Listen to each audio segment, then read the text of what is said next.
A narrow stretch of water, barely 21 miles wide at its tightest point, yet it controls the fate of the global economy and potentially the peace of the world.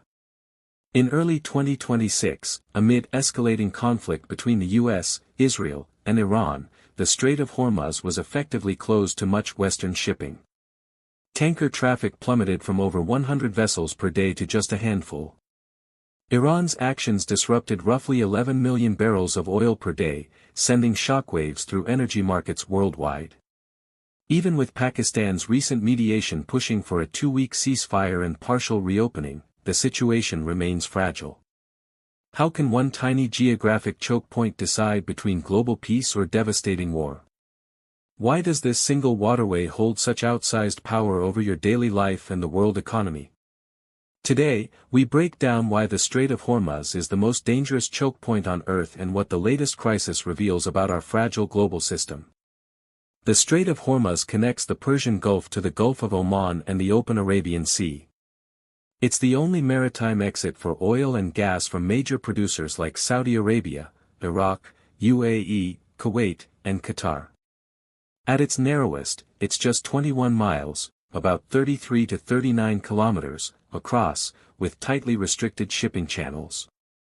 A large tanker takes 7 to 8 hours to navigate through. This confined geography makes it incredibly easy to disrupt, with mines, drones, speedboats, or missiles, turning a vital artery into a potential trap. Why is this specific location so critically vulnerable? What makes its geography a strategic nightmare for the entire world? Before the 2026 crisis, roughly 20 million barrels of oil and petroleum products passed through the strait every single day, equivalent to about 1/5 of the world's total oil consumption and over a quarter of all seaborne traded oil. It also carries around 20% of global liquefied natural gas, LNG, with the vast majority heading to energy-hungry Asia, China, India, Japan, South Korea. In the recent partial closure, flows dropped dramatically, forcing countries to tap reserves and reroute where possible, but alternatives like Saudi pipelines cover only a fraction of the volume. What happens if this flow is blocked or severely disrupted for weeks or months? How quickly would the ripple effects hit factories, farms, and households worldwide? Navies from the US, UK, and others constantly monitor and patrol this area. Iran's Islamic Revolutionary Guard Corps, IRGC, has developed sophisticated asymmetric tactics, swarms of cheap drones, explosive-laden fast boats, naval mines, and anti-ship missiles, designed to raise the cost of any confrontation. In the 2026 conflict, Iran targeted vessels and threatened full closure, while the US signaled readiness to protect shipping. Even with the current ceasefire push, tensions linger as talks in Islamabad begin. How close are we right now to open naval conflict in these waters? Could a single incident, like a mistaken attack on a tanker, spiral into something much larger? Oil prices depend heavily on stability here.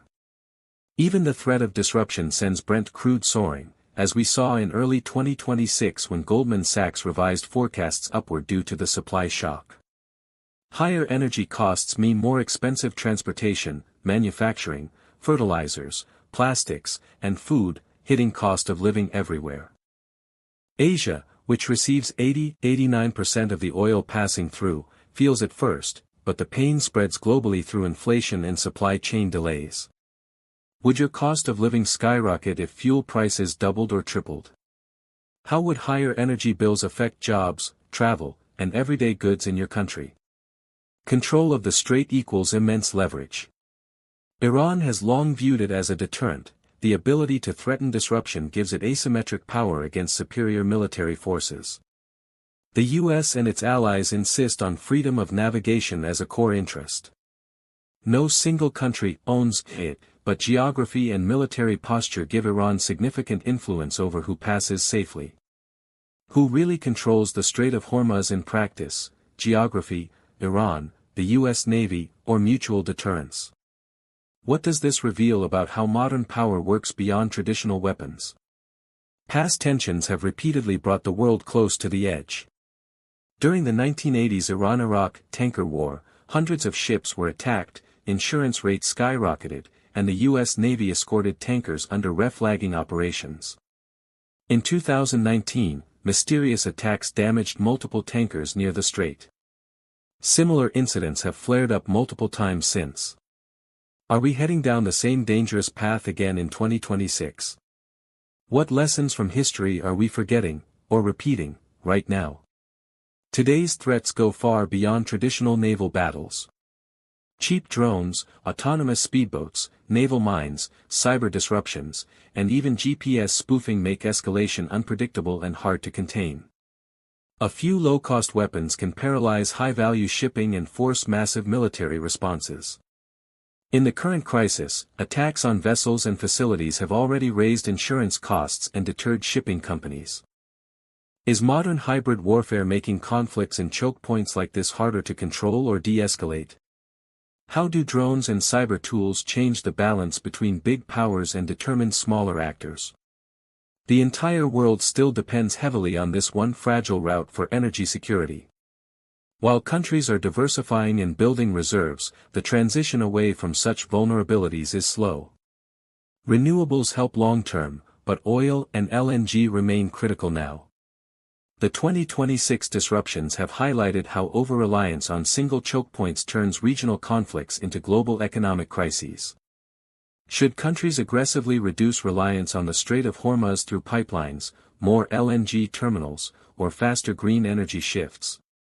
Or is protecting freedom of navigation the only realistic short-term solution?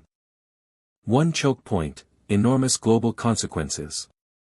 The Strait of Hormuz reminds us how interconnected, and vulnerable, our world really is. Even with Pakistan's mediation efforts offering a temporary breathing room and talks scheduled in Islamabad, the underlying risks haven't vanished. True stability requires more than ceasefires, it demands addressing deep dependencies and tensions in the region. Is the world too dependent on this one fragile route for its energy lifeline? Will we learn from the 2026 crisis and build greater resilience, or keep playing a high-stakes game with global consequences? What's your biggest takeaway, and how concerned are you about the next potential disruption? Drop your thoughts in the comments. Do you think diplomacy, like the current Islamabad efforts, can secure the strait long-term, or is military deterrence inevitable? Like if this breakdown helped you understand the stakes, subscribe for more deep dives into global flashpoints, and hit the bell for updates as this story evolves. Thanks for watching.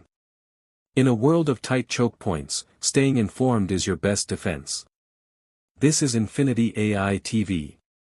Infinite stories. Infinite imagination. Subscribe for more news.